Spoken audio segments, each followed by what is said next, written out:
Shri and শান্তনার তরফ থেকে আপনাদের সবাইকে নমস্কার। এর আগে আমি আপনাদের সাথে শেয়ার করেছিলাম মেথি শাকের পরোটা। আজকে কিন্তু বানাবো পিরিং শাকের পরোটা। দেখতে থাকুন সম্পূর্ণ রেসিপিটা। এই পরোটাটা খেতে কিন্তু বেশ সুস্বাদু হয় আর বানানোও কিন্তু খুবই সোজা। আশা করি আপনাদের ভালো লাগবে। এই রকমই নতুন নতুন ভিডিও দেখার জন্য শ্রী অ্যান্ড শান্তনা সাবস্ক্রাইব করে আমাদের পাশে থাকবেন। সাবস্ক্রাইব করার পর পাশে থাকা বেল বাটন অবশ্যই প্রেস করে রাখবেন, তাহলে আমার আপলোড করা ভিডিও কিংবা রেসিপির নোটিফিকেশানস আপনারা কিন্তু প্রথমেই পেয়ে যাবেন। পিরিং শাকগুলো খুব ভালো করে ধুয়ে বেছে নিয়েছি, শুধুমাত্র পাতাগুলোই আমি এখানে ব্যবহার করেছি। এরপর একটা চপারের সাহায্যে সেটা কুচিয়ে নিয়েছি। আর এখানে কড়াইতে নিয়ে নিয়েছি সর্ষের তেল 1 চামচের মতো।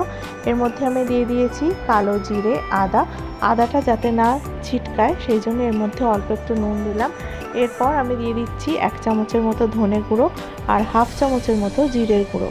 আর এরপরই এর মধ্যে দিয়ে দেব 1/4 চামচের মতো চিনি। আর তারপর কুচিয়ে রাখা পিরিং শাকের পাতাগুলো দিয়ে দেব। দেখতে থাকুন বাকি রেসিপিটা।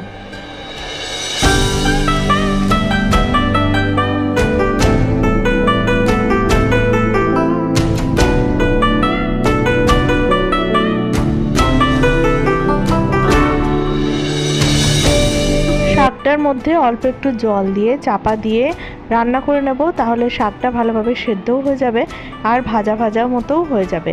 এরপর আমি চলুন আটাটা মেখে নিই। আজকের পরোটার জন্য আমি আটাই ব্যবহার করেছি, আপনারা চাইলে ময়দা ব্যবহার করতে পারেন। আটার মধ্যে আমি নিয়ে নিয়েছি পরিমাণ মতো নুন আর কিছুটা সাদা তেল, এছাড়া অল্প একটু চিনিও দিয়েছি। এরপর এর মধ্যে দিয়ে দেব এই ভেজে রাখা শাকটা।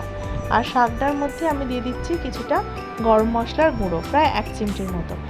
দেখুন শাকটা অনেকটাই শুকনো শুকনো হয়ে এসছে আর ভাজা ভাজা মতো হয়ে এসছে। এরপর এই শাকটা আমি আটার মধ্যে মিশিয়ে নেব।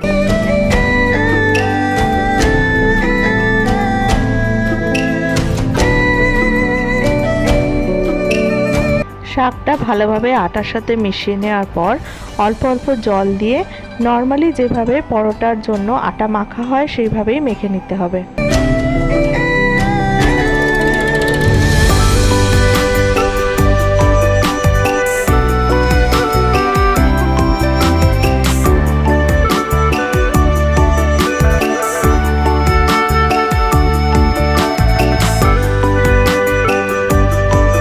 আটা মাখার পর ওপর থেকে কিছুটা সাদা তেল মাখিয়ে 30 মিনিটের জন্য আমি রেখে দিয়েছিলাম। এরপর মাসিমা পরোটাগুলো বানিয়ে নেবে। দেখতে থাকুন বাকি রেসিপিটা।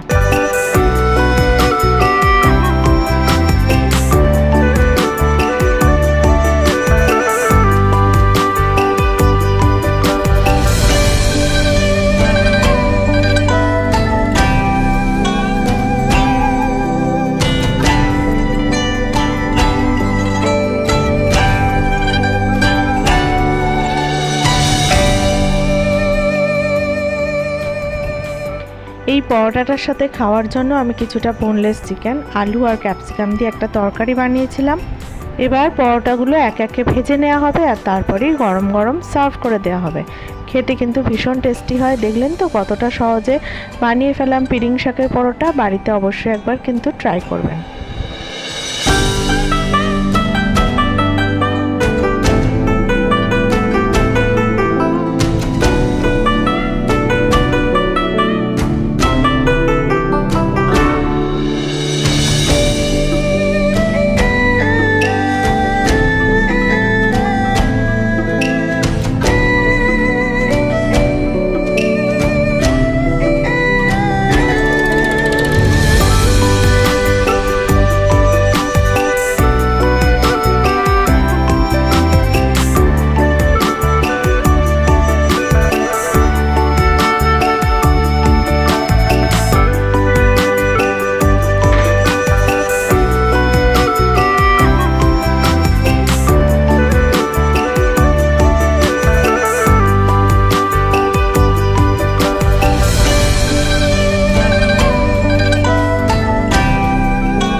এই পর্যন্তই, আবার দেখা হবে নতুন কোনো ভিডিও অথবা রেসিপির সাথে।